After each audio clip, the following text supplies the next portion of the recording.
Boa tarde a todos. Hoje é dia 7 de outubro de 2015. Esse é o verbete de número 3.533. Ele tem 5 páginas, 47 elogias e 12 máximos. O tema de hoje é objetificação interconsciencial. A especialidade é a patoconviviologia. O verbetógrafo é o Maximiliano Reimann, que é psicólogo, engenheiro, docente de Conscienciologia desde 2001, autor do livro Síndrome do Ostracismo, Mecanismos e Autossuperação, está em fase de lançar em breve o segundo livro, então aguardem, e tenepsista desde março de 2003. Definologia. A objetificação interconsciencial é o ato desprovido de sentimento de respeito e consideração com relação a outra com sim, tratando-a como mero instrumento, simples objeto, coisa banal ou algo somente com valor material. Na fatologia, a objetificação interconsciencial, a coisificação de consciências, a desumanização nas relações interconscienciais, o tratamento do outro sendo objeto sexual, o ser humano na condição de apenas número nas estatísticas, o fordismo, a insensibilidade frente à indignidade alheia, a venda de tecidos de fetos abortados, a desumanização na medicina. Na parafatologia, a vampirização interconsciencial, o domínio da consciex assediadora sobre a consim possuída, a escravização de consciexes na baratrosfera. Aí nós temos aqui na argumentologia algumas listagens, algumas considerações em relação ao escravagismo, vale a pena ler. E na acabativa nós teríamos a anti-escravização consciencial, a desbarbarização da humanidade, a escravização humana, a exploração subhumana. Além de ser ato desumanizador indefensável, a objetificação interconsciencial é erro crasso de hétera avaliação, pois qualquer objeto é super simples diante da complexidade consciencial. Você, leitor, já observou os efeitos deletérios da objetificação nas relações interconscienciais? Já passou ou fez alguém passar por tal experiência? Na bibliografia específica, nós temos 3 itens e na webgrafia nós temos também 3 itens. Na mega-análise da equipe, temos coisificação, interprisão, dominação, subjugação, exploração, hedonismo, escravização, manipulação, anticosmoética, subcerebralidade, baratropensenidade, heterodesvalorização, despersonificação, desumanização, insensibilidade, materialismo, paradireitologia, cosmoeticologia, patoconviviologia e interassistenciologia. Para a gente começar então o nosso debate, a gente pede aqui para o professor Max explique o motivo de escrever esse verbete. Boa tarde a todos, aos tertulianos e teletertulianos. E esse verbete ele tem relação com um tema que eu tenho pesquisado sobre a dignidade humana e a paradignidade, que é a condição de você, como que as pessoas elas tratam as outras de modo digno ou não, né? E o próprio sentimento que se tem quando você vê alguém sendo tratado de uma maneira indigna, né? Aquele sentimento de injustiça e tudo. Então, esse aí, vamos dizer assim, eu diria que é uma das temáticas que é da patoconviviologia, também um pouco da interassediologia, né? que teria relação com o motivo por que as pessoas tratam os outros de maneira indigna. Então, por exemplo, a gente está vendo hoje, né, a Mabel até comentou aqui antes, essa questão dos movimentos migratórios aí.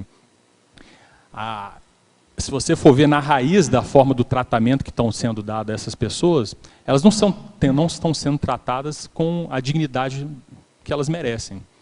Então, ou seja, de algum modo, elas estão sendo tratadas como números, né, como massa, às vezes até como massa de manobra.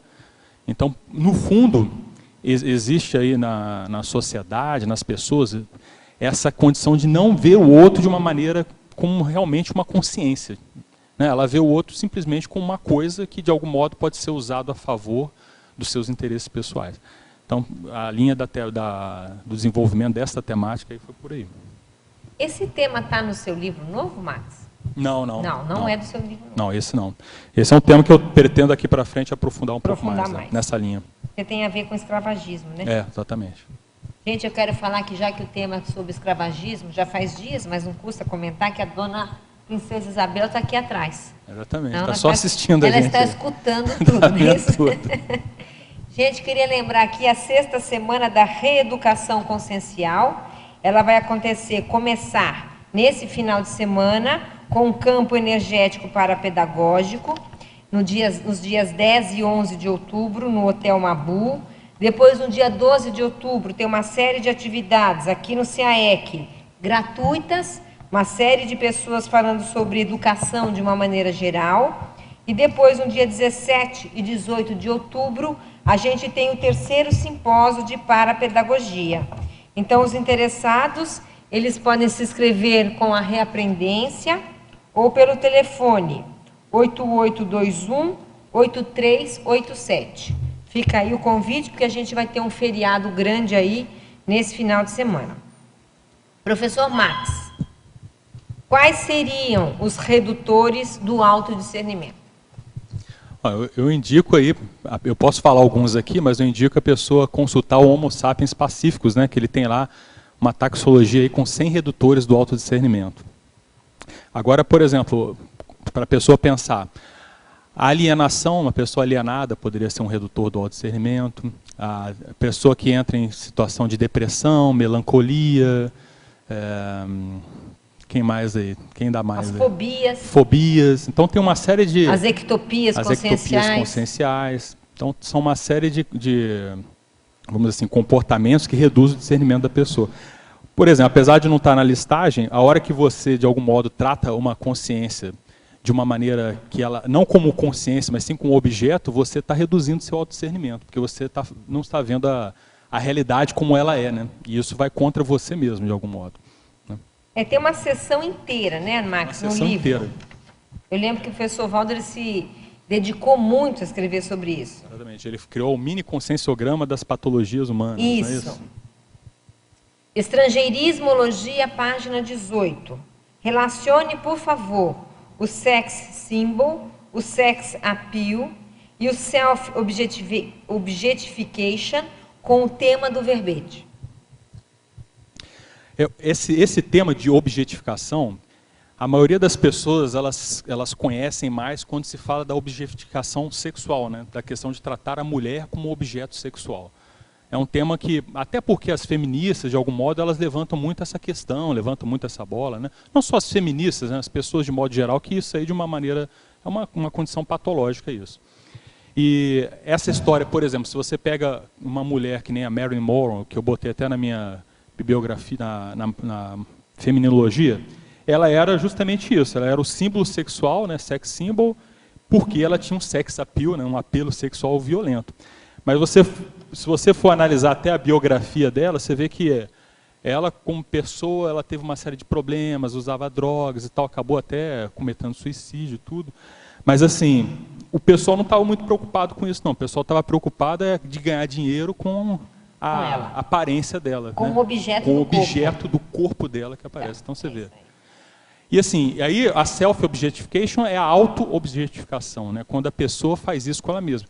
Então, assim, uma coisa que às vezes eu acho interessante, assim, mas assim, eu fico até lamento de algum modo é quando eu vejo algumas mulheres se sujeitando a certas situações, né? Por exemplo, você pega essas propagandas, né? A mulher, para ela aparecer na TV, ela se sujeita a se colocar realmente como objeto sexual em algumas propagandas. E ela se esforça para isso às vezes. E acha aquilo o máximo, muito bom, excelente. Ou seja, ela está se objetificando, se colocando como objeto, porque ela vai por vontade própria, né? Na hora que a pessoa vai participar de um comercial, alguma coisa assim, vai por vontade própria. Então acontece isso, né? Então, mas esses são os casos assim, bem assim claros de serem vistos, né? Bem assim óbvios, né? Mas eu acho que essa temática eu também queria chamar a atenção para as sutilezas dessas condições, né? Eu acho que com o tempo a gente pode ir levantando, né? Como é que isso acontece? Se você pegar um trabalho, né, Max, às vezes na equipe, dependendo da onde você está, as pessoas objetificam, né, os funcionários. É muita coisa nessa linha. Linha que você está trazendo, eu já vi uma reportagem, eu não sei se foi sobre a Marilyn Monroe, mas ela já tinha, a atriz já tinha falecido há 50 anos e a família tinha assinado um contrato com empresas para exposição de roupas íntimas, patrocinando roupas íntimas. Quer dizer, a atriz já dessomada, quer dizer, o efeito dessa divulgação na vida extrafísica dela, né? É verdade. A coisa, você vê, às vezes, que nem o caso da Marilyn Monroe é uma coisa assim, eu não sei nem quantos anos ela teria hoje, né? Nem sei se eu... Nem sei se estaria... Mas o fato, assim, nem sei se estaria viva, assim, né? Numa morte, por causa da morte natural com a idade. Mas você vê, ela foi uma das pessoas mais marcantes, talvez a mulher mais marcante nesse aspecto do século XX, né? Entendeu? Mas você vê, o impacto disso aí para ela, extrafisicamente, com certeza não deve ser muito fácil, não. Ô Max, esse tema, ele é antônimo ao conceito de conscienciocentrologia? Tem aquele conceito de conscienciocentrologia que é mais a questão da administração, conscienciológica descarta isso. Mas o conscienciocentrismo, né? Aquela coisa de você focar na consciência, né? Eu acho que é bem o oposto mesmo. É isso? Tanto é, Mabel, por exemplo, eu botei esse exemplo da escravização ali, que eu até botei no desenvolvimento do tema, eu quis falar de escravização justamente para ver o seguinte, é a hora que você não considera as pessoas como consciência, você faz a escravização, você manipula, você domina, você usa as pessoas para poderem né, atingir os seus fins. Então você vê, é justamente o oposto da mega fraternidade, vamos dizer assim, né, que é você não centrar na consciência, você usar a consciência a seu bel... A seu favor. A seu favor. Geralmente a seu favor. Tudo bem aqui? Poderia nos explicar, em Estrangeirismologia, na página 18, o casaco de Vison em relação ao tema do seu verbete? Quando eu comecei, então eu estava pesquisando, eu fiquei pensando na objetificação dos subhumanos, né, que não deixa, é um princípio consciencial. É a próxima pergunta, né? Não é a próxima. Eu até achei mais fatologias, mais aspectos e tal, mas eu não quis colocar muito para não desviar muito do foco. Né, Max? Tem um monte Puxando de casos. a charrete. Os animais, de os modo animais, geral, de maneira geral. A gente usa os animais, por exemplo, eu não sou, né, eu sou carnívoro, vamos dizer assim, mas assim, analisando friamente a questão de você comer os animais, não é o ideal, né? Não é. Assim, eu sou carnívoro com uma série de condições, né? mas assim, realmente não é o ideal, você ter que comer o corpo de outro bicho para poder sobreviver, né?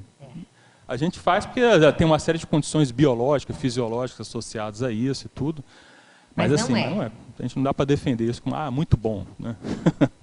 Então, mas você vê, aí o casaco de Vison é o casaco de pele, né? O pele Vison, né? É um determinado animal lá.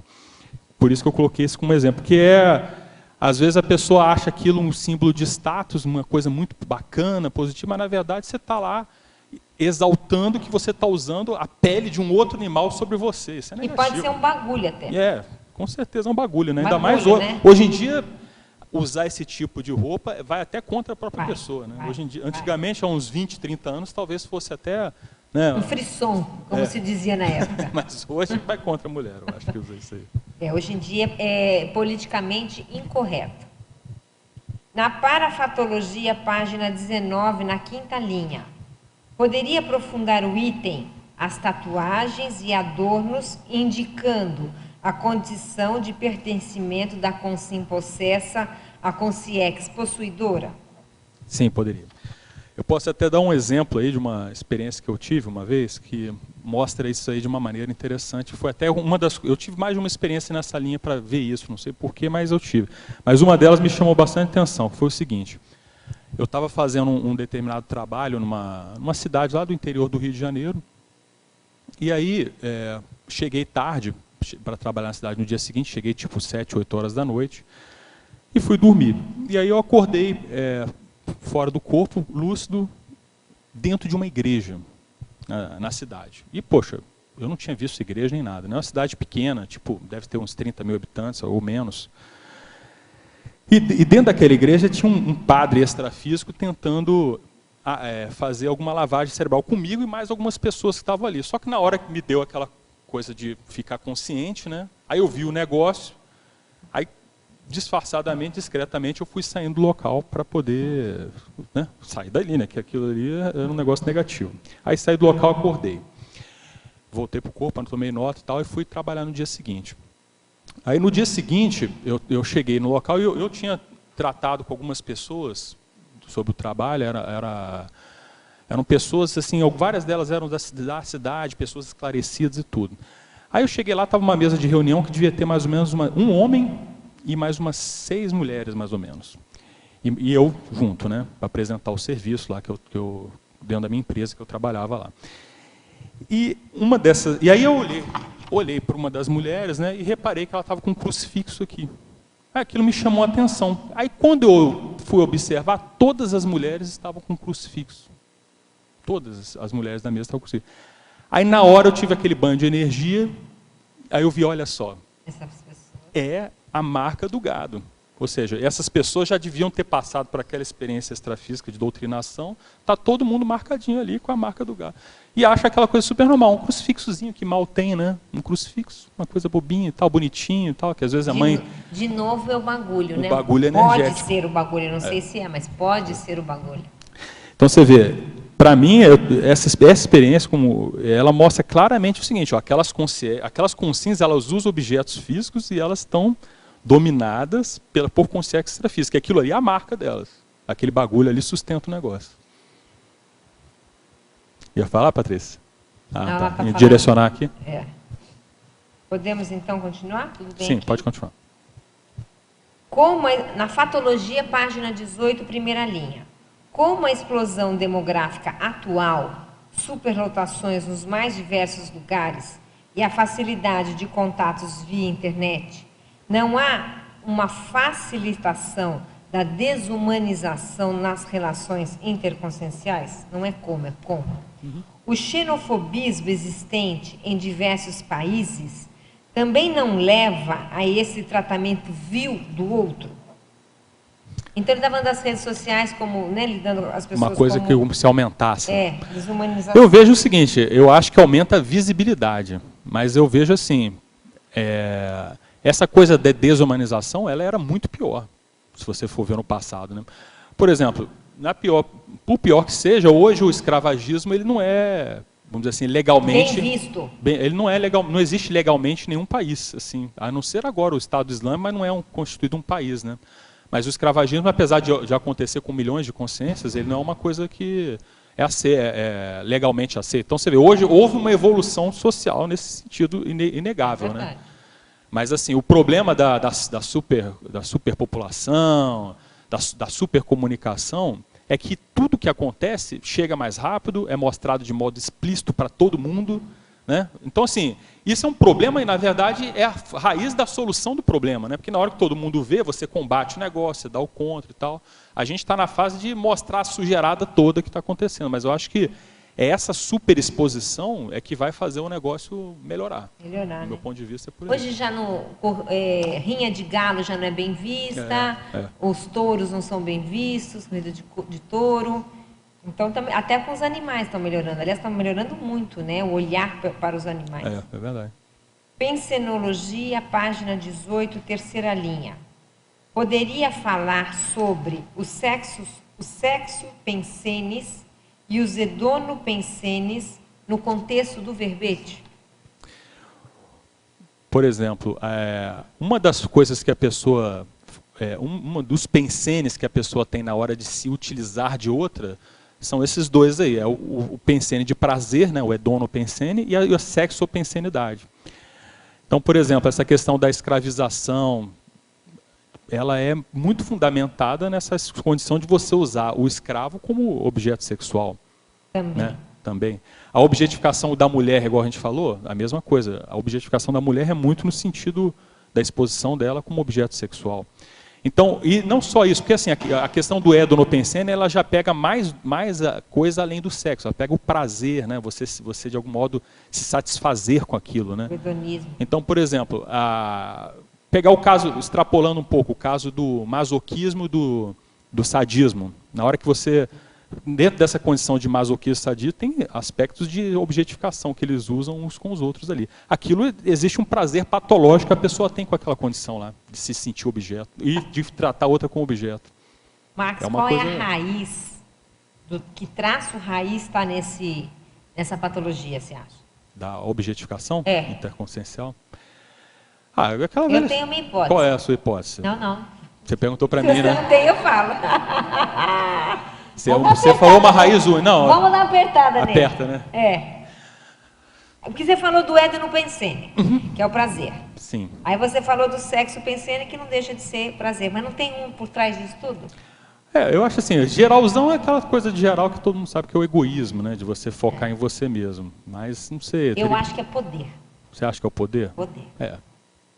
De você usar o outro, né? Claro que é poder. Posse. Isso aqui é posse pura. É verdade. No sexo é posse, no prazer é o poder também de ter, é objeto, é um a mais. Concordo contigo. Então quer dizer que a base disso tudo aqui, mais uma vez,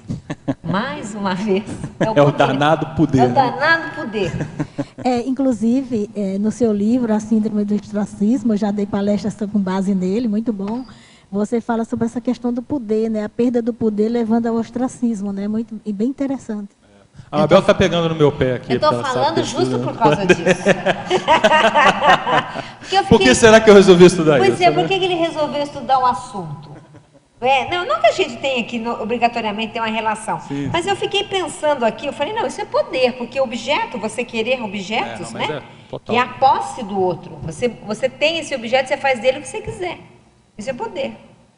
Eu ainda acho que por trás do sexo é poder também. É de dominação. Quer dizer, existem outras variáveis, né? Que os psicólogos não me escutam, porque eu não sou dessa área.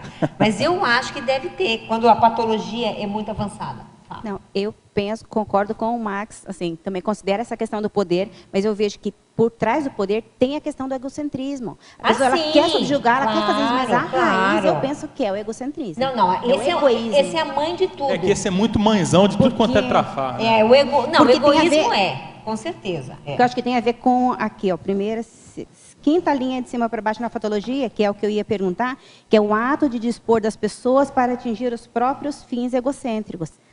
E aí é a base.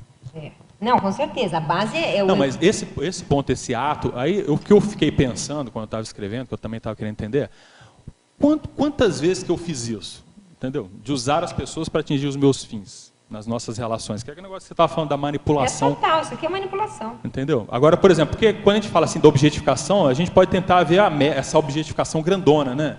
Mas às vezes, por exemplo, você vai e fala uma coisa com uma pessoa para ela fazer uma coisa que você quer. Você está usando aquela pessoa, né? Claro. Então, assim, é uma manipulação. Até que ponto, na hora que você trata ela assim, você não está vendo o sentimento dela, os interesses, né? Os O que é o direitos, melhor, os os direitos. direitos. Você está simplesmente fazendo, tipo assim, de algum modo você está manipulando para colocar a pessoa de um jeito que aquilo vai trazer uma vantagem para você, É de vantagem alguma para maneira. você. É brabo isso aqui. É brabo o negócio. Gente, antes da gente continuar aqui, ó, promoção de compra antecipada do livro dos 500 verbetógrafos da Enciclopédia da Conscienciologia. Então, quem comprar antecipadamente tem 27% de desconto. O valor do livro é R$ 130 e vai sair, então, por R$ 95. Essa compra antecipada pode acontecer na Editares, na Enciclosapiens, em algum lugar mais, você sabe? Só nos dois lugares, tá? Então é na Editares, na Enciclosapiens. Então é alô, 500 verbetógrafos, deve ter alguém nos escutando, não é isso? Vamos comprar antecipadamente. Pois não? Não, só para complementar, que às vezes as pessoas pensam assim, mas eu tenho mais 1 mês, 2 meses para poder fazer essa compra. Mas, na verdade, a intenção da Ciclosapiens é que a gente consiga, o quanto antes, né, arrecadar esse valor, porque isso vai patrocinar o livro. Então, essa é a intenção de fazer essa venda antecipada. Quer dizer, que então você está dizendo que, na verdade, quem fizer antecipada vai ajudar a materializar a obra. Ou seja, se a pessoa vai comprar de qualquer forma, por favor, compre antecipadamente que você vai estar nos ajudando. É isso? Isso, exatamente. Bem. Patologia, página 18, sexta linha. Poderia discorrer acerca de a demissão em massa? Sim. Inclusive, naquele livro lá que eu escrevi, O Síndrome do Ostracismo, eu estudei o caso de uma mulher que agora ela está concorrendo à presidência dos Estados Unidos. Aquela Carly Fiorina. E o que aconteceu? Ela era presidente da HP. E aí eles resolveram fazer a fusão, uma mega fusão, que é a HP, né, de computadores e tal. E na época tinha a Compaq. A Compaq era outra grandona e eram praticamente concorrentes páreo a páreo lá. E eram muito próximas assim, a linha ramo de atuação. Então, na hora que as duas empresas fossem se fundir, milhares de pessoas seriam demitidas. Né? Milhares, assim, 15, 20, 30 mil pessoas demitidas. E assim, aí a família da HP, que era a HP, que era de era mais assim uma empresa, um pouco uma influência familiar maior, eles estavam contra essa coisa de demitir as pessoas e tudo, né?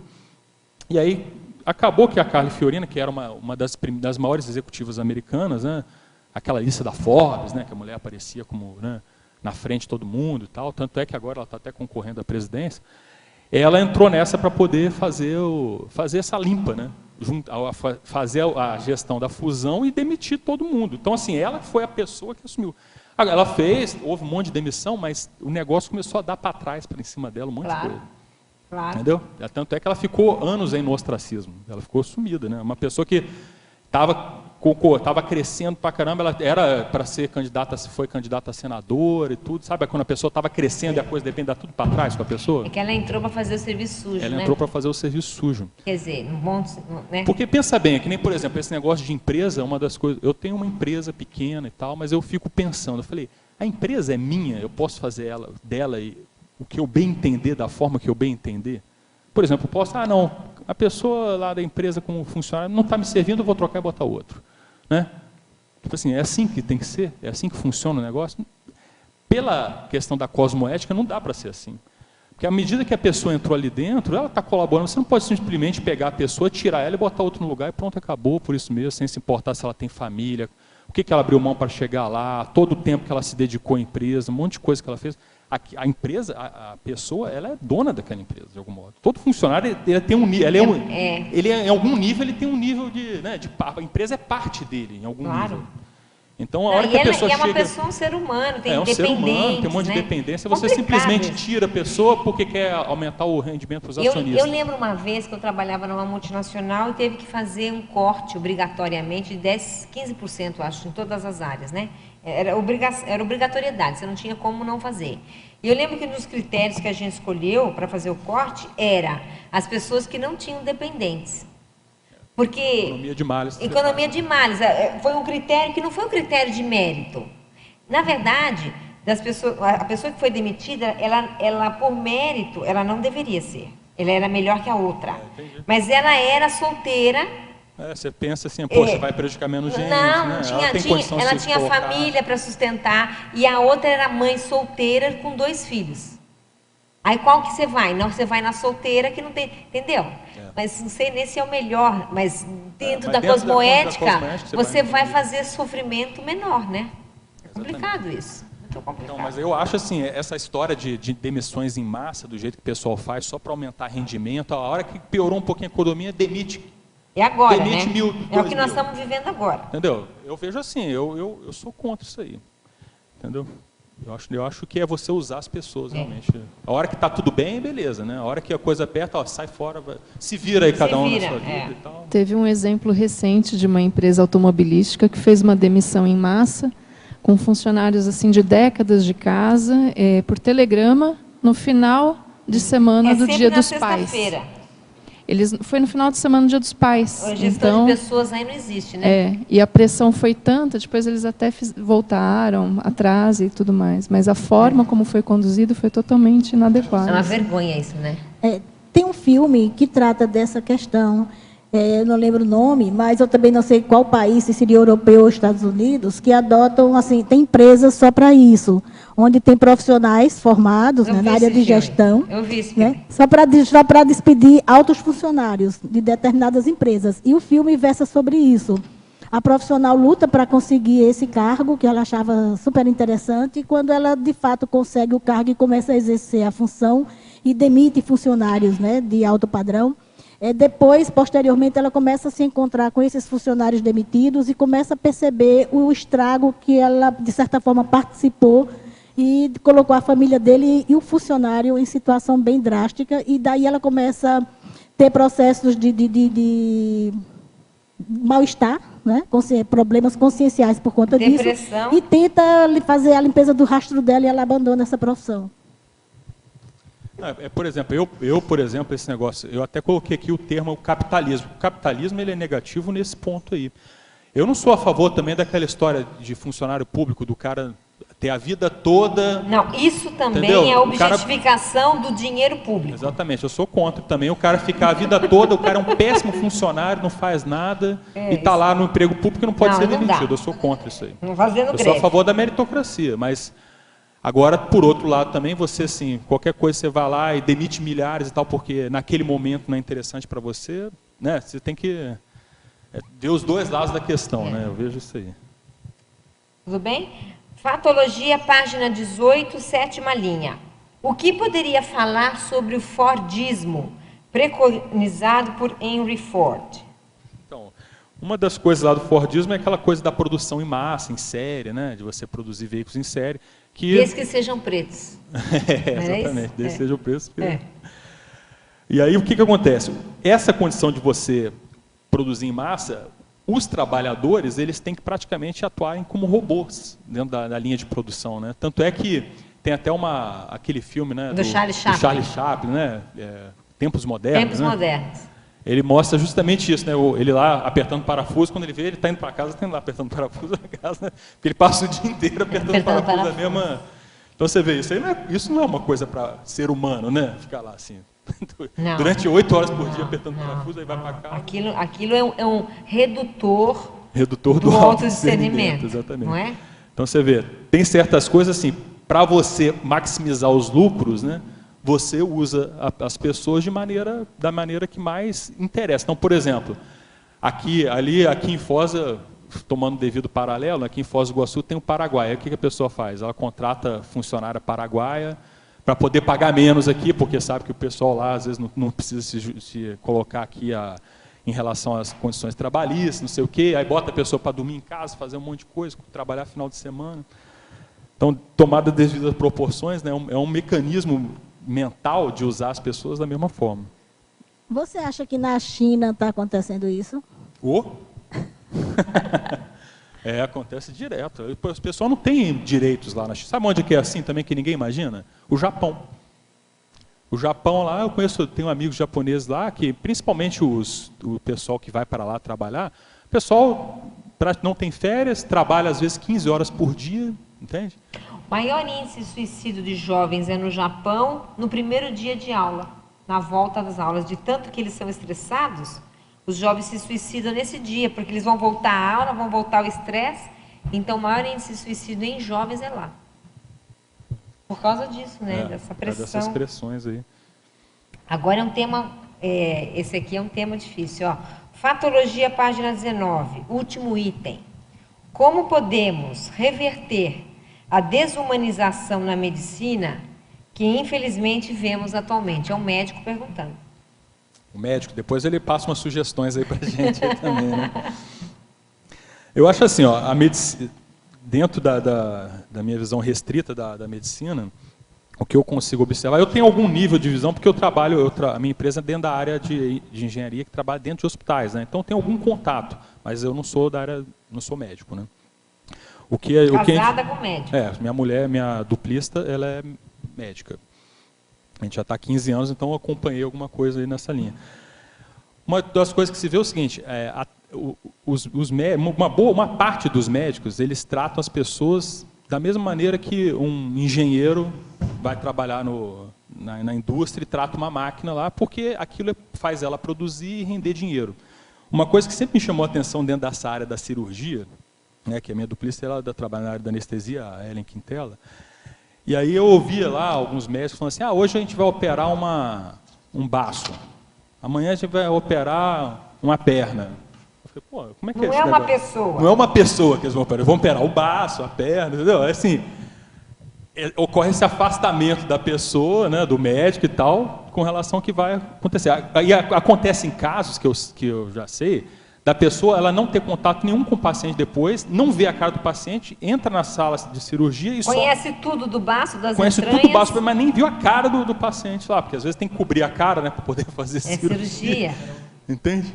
Então, assim, vamos e convenhamos, isso aí de humanização não tem nada, né? É totalmente desumanizado o negócio. E aí ele é uma linha de produção. O centro cirúrgico, ele para aumentar rendimento, ele é uma linha de produção.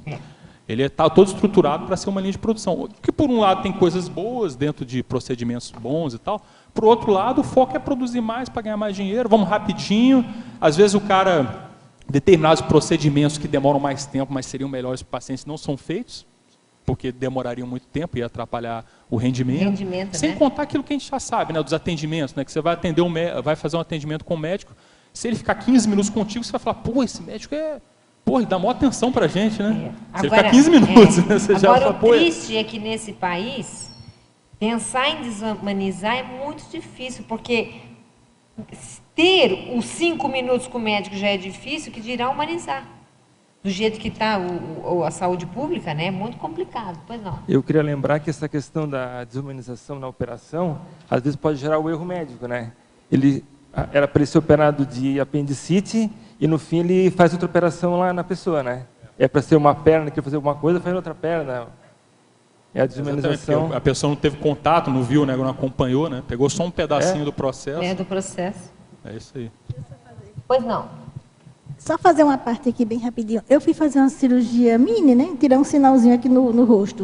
O cirurgião plástico, na hora, quando eu estava lá deitada na cama para ele fazer, ele perguntou de que lado é. Eu digo, ele... De que lado é? Eu disse, puxa, que atenção que ele deu, né? Você está quase dormindo, né? De que lado? Olha, moça, eu comprei a caneta vermelha. Ó. Parabéns pelo verbete, Maximiliano. Então, assim, tu colocaste ali em fatologia as gírias objetificadoras, né? Então, não que eu queira defender essa área, né? Mas, assim, eu penso que cada enfermeira, né? local assim, de profissão acaba se tornando gíria, e às vezes nem é com a intenção, assim, malévola, né? Acontece que, por exemplo, assim, eu trabalhei com laboratório, essas coisas também, né? E acaba se tornando tipo assim, no dia a dia, a gente não se dá por conta, né? Mas é uma praticidade, né? Por exemplo, assim, pacote, né? O pessoal tem aqui fora uma ideia, né? O que é pacote para nós, né? Dentro da área da saúde? É o defunto, né? Que é o pacote. Então, assim, vai criando essas gírias. Mas você acha bacana chamar o defunto de pacote? Não, eu acho assim que fica, assim, para nós que está ali dentro, a gente não tem essa intenção, entende? Não é essa intenção de fazer assim. Não, mas olha só, não é essa intenção, mas na hora que se trata com um nome desse, mesmo que não seja um nome pejorativo nesse caso, você concorda que há um afastamento afetivo da pessoa da área da saúde com a pessoa entendeu? Esse afastamento ocorre, é isso que é o ponto, entendeu? Concordo. A hora que ocorre esse afastamento afetivo nosso com qualquer pessoa à nossa volta, a tendência é a gente não se importar muito com o que está acontecendo com ela. A objetificação, ela é a falta de empatia.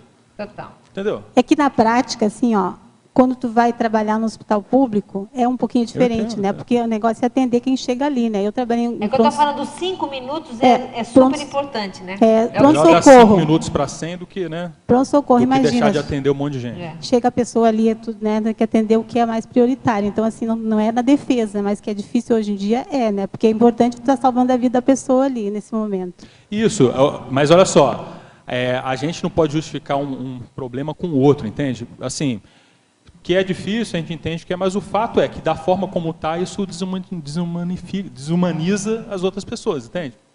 tem outra solução? Qual é a solução? A gente nem está... Eu acho que tem que pensar nisso, mas o fato é, isso aí, essas condições, é uma forma de você desumanizar nos contatos interconscienciais. Na verdade, às vezes, eu acho que a condição de trabalho do médico, né, do pessoal da área de saúde, também é desumana.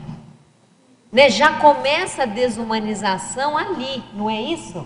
Então, é uma estrutura que tá precisando ser revista, como um todo, né? Posso falar? Pois não. Eu trabalhei 5 anos como psicóloga hospitalar e fiquei 2 anos à frente como presidente da comissão de humanização do hospital. E o que a Terezinha trouxe, isso realmente era fato. Mas o que nós vemos no nosso trabalho? Se nós partimos do princípio que humanizar é respeitar o outro, não importa se é um cadáver que está ali, você tem que respeitar, porque aquela pessoa tem uma história e aquela pessoa tem família. Então, o que nós fazíamos? Nós fazíamos um trabalho de conscientização. Então, assim, às vezes, é como ela falou, a gente reproduz. Então, você fala pacote, porque você está reproduzindo uma coisa que você ouviu, aquilo é mais fácil. Só que a pessoa, às vezes, não para pensar o significado daquilo. Então, quando você começa a fazer um trabalho de base com todas as equipes, a gente consegue, sim, em curto espaço de tempo, a gente consegue reverter isso. Você trabalhou isso no hospital público ou privado? No hospital público. Então. Show de bola. Então, só que aí o que acontece? Você tem que ter, dentro dessa comissão de humanização, representatividade, uma coisa que nós víamos lá. No início era assim, vamos colocar então um representante médico, um da enfermagem, tudo. Foi categorizado dentro da comissão de humanização. E o que nós vimos na prática com alguns meses de trabalho? Que não adiantava você ter representante só de determinada função se aquela pessoa não tivesse afinidade com o trabalho. Se ela não conhecesse as diretrizes da PNH, da Política Nacional de Humanização. Se ela não conhecesse quais eram, de fato, os objetivos dessa comissão dentro do hospital. Então, o que nós preferimos? Não, a pessoa não precisa necessariamente, só porque a equipe da limpeza tem que estar representada. Mas as pessoas que tiverem afinidade com esse trabalho, sim. Aí sim, nós fortalecemos o grupo e através desse grupo, porque nós tínhamos quase 30 pessoas, aí ficaram 6, quando nós fizemos esse posicionamento, as pessoas, elas automaticamente, não, realmente, eu não me identifico, eu estou aqui mesmo. Claro que era bom para a pessoa, porque você colocar lá no seu currículo que você faz parte de uma comissão de humanização do hospital, mas as pessoas entenderam qual era o nosso propósito. Então, elas mesmas se auto-habilitaram e falaram, não, realmente, isso aqui não é para mim. E aí, o que aconteceu quando a gente fez isso? Abriu espaço para que as pessoas que realmente tinham afinidade com o trabalho, elas chegassem. E o grupo cresceu novamente, mas dentro, fortalecendo esse holopensene, né, de humanização dentro do hospital. E aí as coisas funcionam sim. É claro que tem que ter pessoas que vão estar puxando, tem que ter as lideranças que vão estar envolvidas. É importante que tenha representatividade médica, porque isso faz muita diferença dentro do hospital. Mas como nós tínhamos em todas as áreas, também tinham muitos médicos que trabalhavam de maneira humanizada e que tinham interesse nisso também. Então, eu vejo que, assim, mesmo que a gente esteja habituado a entrar nesses estereótipos, né, de rotular as coisas, se a gente parar para pensar, se você tiver dentro do hospital uma equipe que esteja pensando isso e que ajude as pessoas a transformar essa forma de olhar, esse respeito com o outro, a questão da empatia que o Max falou, é possível a gente conseguir um resultado positivo. É uma vontade política, né, Gisele? Sim. É uma vontade política, parece.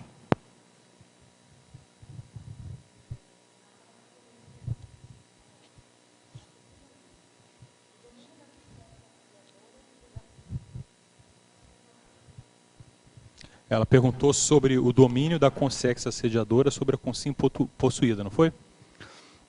Então, se você for analisar o processo de assédio extrafísico, por exemplo, ele é um processo totalmente de poder, né, que nem a Mabel colocou lá. É a consciência, né, uma consciência dominando uma outra consciência. E olha só, na hora que ela faz isso, ela está querendo que aquela consciência ela seja, na verdade, uma fonte para ela de alguma coisa. De alguma coisa. Pode começar pela energia. Pela energia. Por isso que eu até coloquei vampirização, tá vendo? Eu vi aqui o outro item que eu coloquei, que é bem essa. Ou seja, em geral, a energia de troca das consciências assediadoras é a energia consciencial, né? Por isso que é a vampirização. No fundo, tudo que eles fazem para assediar, para manipular, é porque eles estão, de algum modo, sugando essas energias dele. Então, fazem de tudo, né? E existem níveis grandes de domínio de consciência sobre consciência intrafísica, até determinados grandes crimes violentos aí acontecem em função disso, entende? Mas se você for ver o que é?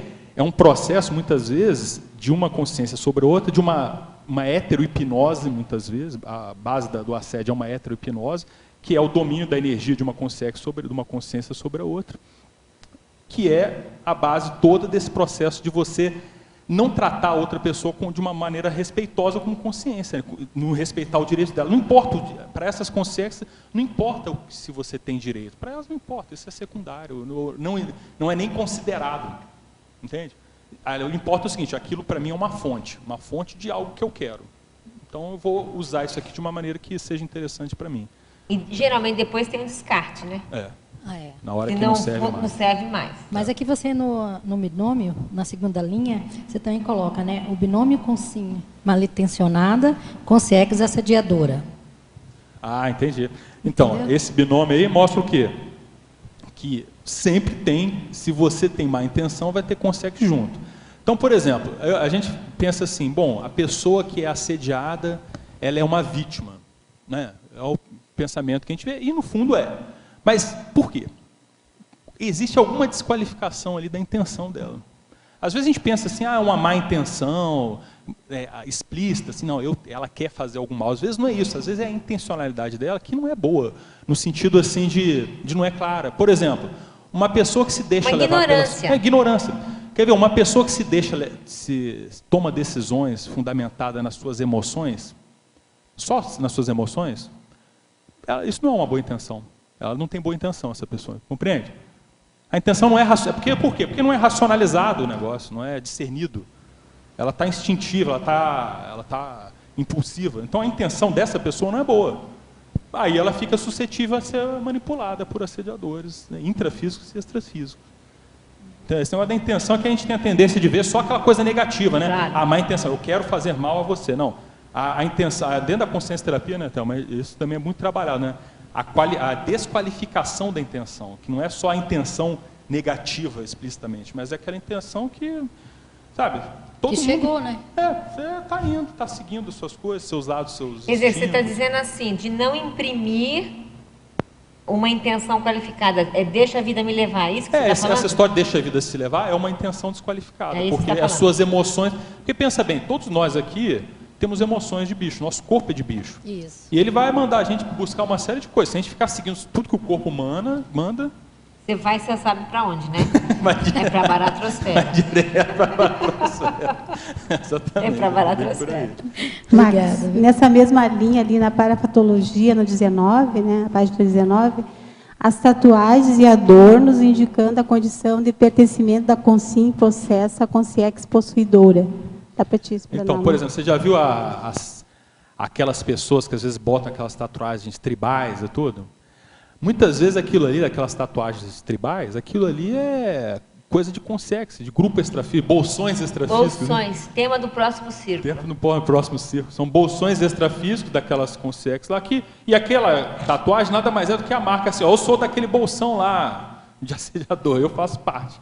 Tanto é que várias delas, elas têm determinadas informações, né, ideias que eles querem colocar, que eles querem passar com aqueles desenhos, eles tudo tem um sentido ali por trás. Se você for estudar, eles têm. Então você vê, são bolsões ali extrafísicos que estão ali. Que isso até me lembrou quando eu estava trabalhando, né, que atualmente sou aposentada, que às vezes eu entrava no plantão, na UTI, e eu estava observando que UTI ali de pronto-socorro, então chegavam as pessoas, né, e muitos homens, assim, que eram 12 leitos. E eu via, assim, digamos, um pouquinho mais da metade, as pessoas que estavam ali, que eram baleadas, esfaqueadas e tal, né, a maioria tinha tatuagem.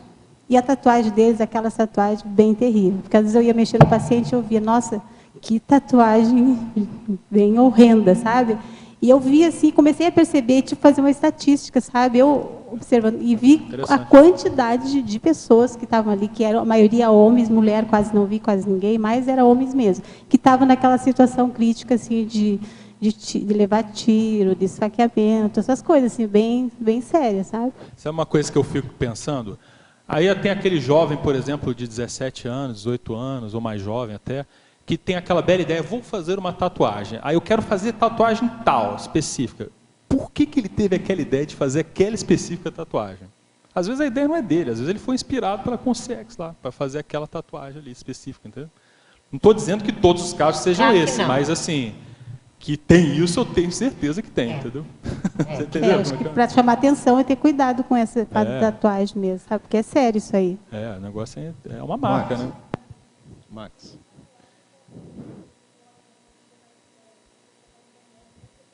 Tá ligado? Veja se tá ligado, tá? Tá ligado, gente. Não é para cima?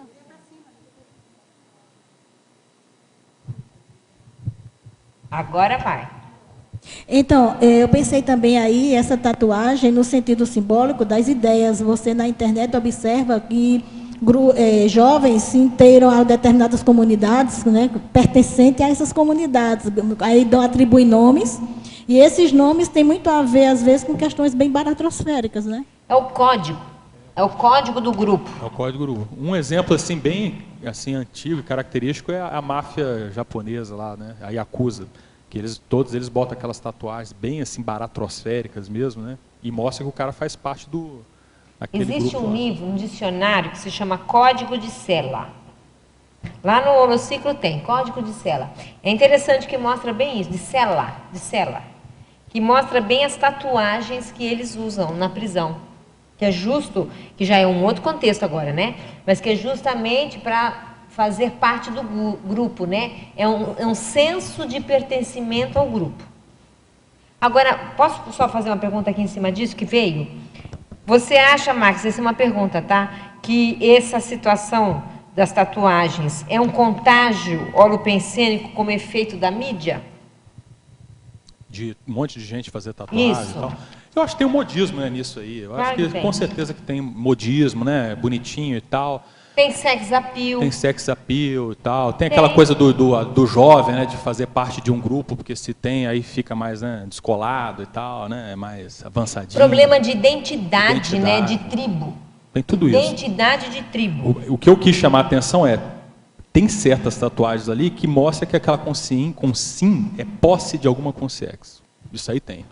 Entendeu? De algum bolsão. De algum bolsão, exatamente. É posse. Faz parte daquilo ali, entendeu? Por sinal, o bolsão, né? Por sinal, o bolsão é o tema do círculo desse próximo sábado aí. Divulgando. Estou de brincadeira aqui. Pois não. Oi, Max. Boa tarde. Max, eu queria fazer uma pergunta a respeito da imaturidade emocional. Como é que ela se relaciona, então, com esse verbete da objetificação? Ela tem alguma relação profunda? Com imaturidade emocional? Isso, imaturidade pessoal, tanto do ponto de vista de quem é objeto, quanto de quem faz a pessoa como objeto. Eu vejo assim, aquilo que eu falei aqui, né, que a Gisele ressaltou, da questão da empatia. Porque, sabe o que me levou a pesquisar esse tema, em termos assim, de linha de pesquisa? Foi quando eu estava lendo um livro sobre tortura. Né, um livro dessa área de direitos humanos, falando assim, como que é o processo da tortura, como que aconteceu naquela prisão dos Estados Unidos, de Abu Ghraib, né, aquelas loucuras que eles fizeram lá recentemente, lá, que estão fazendo no Iraque, aquela coisa toda. E aí eu estava estudando o perfil do cara que é torturador. Esse cara, o que ele começa a fazer? Ele começa a dar determinados apelidos para o cara que ele está torturando. É verdade. Não, ele começa a usar uma série de artifícios para que ele se afaste cada vez mais afetivamente daquela pessoa. Do objeto. Que o objeto seria a pessoa, né? Porque o que acontece? E como ele quer tratar a pessoa como objeto, porque na hora que você vai torturar alguém, se você tratar aquela pessoa como ser, você não aguenta. Claro. Porque você vai começar a sentir Você vai ter que ela empatia. sente. Você vai ter empatia. Então você tem que... A primeira coisa que eles fazem é objetificar, de algum modo, para ele mesmo, aquela pessoa. Você acha ele que poder isso é a justificar. base da sociopatia? Eu vejo. Por isso que eu acho que é por aí, Mabel. Porque por isso que eu achei interessante Não é? esse tema aí. É bem por aí. É a hora que você deixa de ver as outras pessoas como seres humanos. Quer dizer, Você se será que o afasta do negócio. sociopata é aquela pessoa que ao longo das vidas, por algum motivo, ela foi objetificando Os outros. os né? outros? Foi torturando. E é uma maneira até de se defender para não sentir emoção? Eu ia chegar justamente nesse ponto. Ela não quer sentir o mal-estar? A pessoa... uma forma de explicar, por exemplo, Não, mas- que às vezes o torturador, ele tem um cachorrinho que ele adora. Então ele dá o maior amor para aquele cachorrinho todo. Chega lá no trabalho dele, Isso entre é aspas, verdade. vamos lá, Isso é verdade. ele vai lá e tortura na boa, só que ele tem uma separação sentimental em relação àquela pessoa que ele está torturando. O cachorrinho já dá Mas um é que o afeto. cachorrinho, quem sabe não desperte nele um processo de emoções que o ser humano desperta. É a questão da emoção. Da E ele, emotividade. então, com o cachorrinho, gente, são hipóteses de Sim. agora, né? Tipo assim, da feira, mas então, não tem nada de, né? Mas eu estou pensando aqui alto. Ele sente aquilo, com o cachorro não, mas com a pessoa ele sente. Então ele objetifica. Essa questão do distanciamento emocional, a gente consegue explicar isso, esse paradoxo aí. Não, mas olha só, cara, você pode ver, esse cara que ama o cachorrinho, se o cachorrinho incomoda muito ele não vai pensar 2 vezes em matar o cachorrinho, se for o caso. Será? Ah, eu conheço uns casos assim, cara. Aí, assim, ó, o que eu vejo, assim, depender, eu também não posso afirmar, porque a gente sabe, né, que consciência é complicado o negócio. É complexo. Mas o que eu acho, assim, o que eu percebo, o que pelo menos a minha hipótese é o seguinte, dentro dessa linha que a Mabel colocou. A pessoa, à medida que ela começa a objetificar, o que ela faz com ela mesma? Ela começa a bloquear o cardiochakra dela. Entendeu? A hora que ele começa a bloquear aquilo ali, vai ter efeito para ele em outras coisas. Quer dizer que ele deve ser uma pessoa encapsulada, doentia. Efetivamente, ele começa a bloquear a tal ponto o cardiochakra, aí você pode falar, não, mas ele tem aquela pontinha do cardiochakra Mas ele não é no capaz, cachorrinho. será, de escolher o que ele vai bloquear?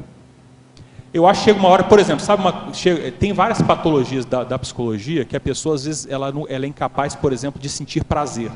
Né? A pessoa, às vezes, chega num ponto que ela não consegue mais sentir prazer com nada. Aí você vê, o que é isso? Isso é um processo de bloqueio do cardiochakra que foi evoluindo, a pessoa chegou nisso. Essa coisa que a Mabel falou, eu vejo assim, ó, certas pessoas que são psicopatas hoje, o que esse cara não fez no passado?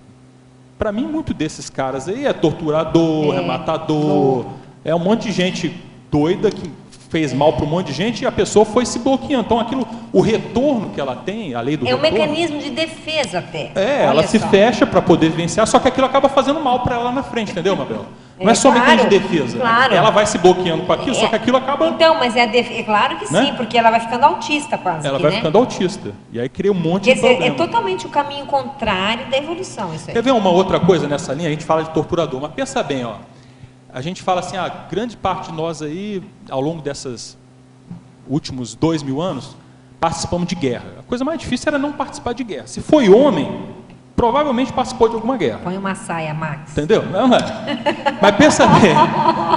Tem umas aqui que hoje são mulher, mas talvez tenham sido homem. Mas tudo bem. Isso aqui é a vingança. A vingança vai chegar. Você vai cutucando que chega. Mas pode seguir. Então, mas Veja olha só. só, essa condição, só para terminar, essa condição da pessoa que participou de guerras. Imagina você numa guerra, você vendo aqueles horrores de uma guerra, toda guerra tem. Aquilo é mesmo. A pessoa tem que bloquear o cardiochakra Claro. dela para ela não sofrer, mesmo que ela não seja Pra a não pessoa... endoidecer. Para ela não endoidecer. Então ela fica bloqueada com É o verdade. cardiochakra. É verdade. Aí nas próximas vidas, só porque ela nasceu de novo, o cardiochakra vai vir limpinho, uma maravilha. Não vai. O cardiochakra vai vir todo cheio de problemas. Claro, entende? todo alterado. Vai com vir todo certeza. alterado. Então você vê esse Aí problema. vem o processo afetivo, emocional que ele está falando. Exatamente. É interessante, você falando desse assunto aí, eu lembro de outro filme que eu assisti, que tem um paradoxo. É um carrasco. Era um concurso, abriu inscrição para as pessoas que quisessem assumir esse cargo. E nesse país, esse estado em que o filme, eu não lembro qual era, que ele se referia, também pode ser só ficção, a pena de morte era através do enforcamento. E ele pensou o paradoxo daí, porque ele se candidatou ao cargo, acho que não devia ter muito concorrente, ele se candidatou ao cargo e ele começou a se aprimorar para minimizar o sofrimento das pessoas que iam ser enforcadas. Então ele começou a calcular o peso das pessoas, ele fazia um levantamento da pessoa que ia morrer. Ele verificava peso para ver o tamanho do laço, da corda, para a morte ser mais instantânea possível. Então, a queda, o impacto do peso do corpo já deslocar o pescoço e já ter uma morte instantânea. Aí é um paradoxo, né? É aquela velha história, ó, tem coisa que não adianta defender, né? Por exemplo, tem certas profissões, certos trabalhos que é melhor você nem entrar, né? Porque se você entrar, qualquer coisa que você for fazer, você já está enrolado, né? Você já está com problema. Então é melhor você evitar, né? Deixar de lado aí. E hoje na nossa sociedade tem profissões assim, né? Que é bom você evitar. Ô Max, boa tarde. Eu gostaria que você ampliasse na página 20, paradoxologia. O paradoxo é a consciência objetificar a si mesma quando perpetra a heteroobjetificação, por renunciar à própria humanidade. Se você pudesse ampliar para a gente isso. Sim. A humanidade, o que nos torna, vamos dizer assim, o que nos torna uma consciência humana, né? No sentido filosófico assim da coisa? O que nos torna é essa condição de você poder sentir amor pela outra pessoa, né? Pelo próximo, aquela coisa de você poder conviver bem dentro de um grupo, todo esse processo lógico, intelectual, mas esse processo humano, afetivo, emocional, ele, né, se você, por exemplo, tanto é que o pessoal faz muitos filmes, né, da questão do humanos e robôs, né? Os robôs é aquele que não tem a emoção, né, que o robô não conseguiria ter emoção dentro como o homem teria. Então, o que nos torna humano é essa capacidade de empatizar com a outra pessoa, a capacidade de sentir as emoções, né? Não essas emoções no sentido dessas emoções instintivas, a questão do sentimento, né, que a gente fala. Da empatia mesmo. Da empatia, né? Da fraternidade, essas coisas, da capacidade de fraternidade, fraternismo. Mas veja bem, a hora que a pessoa ela começa a tratar as pessoas dessa maneira, ela está indo contra essa condição de si própria. E aí acontecem esses mecanismos que a gente colocou aqui, né?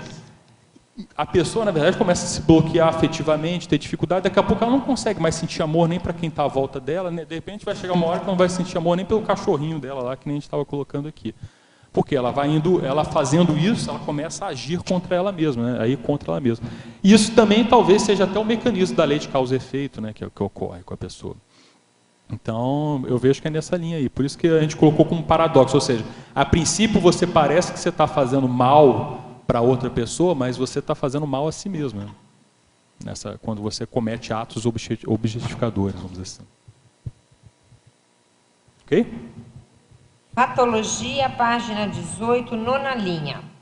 Favor comentar a respeito de a taxidermia do sub-humano para enfeitar a sala de estar.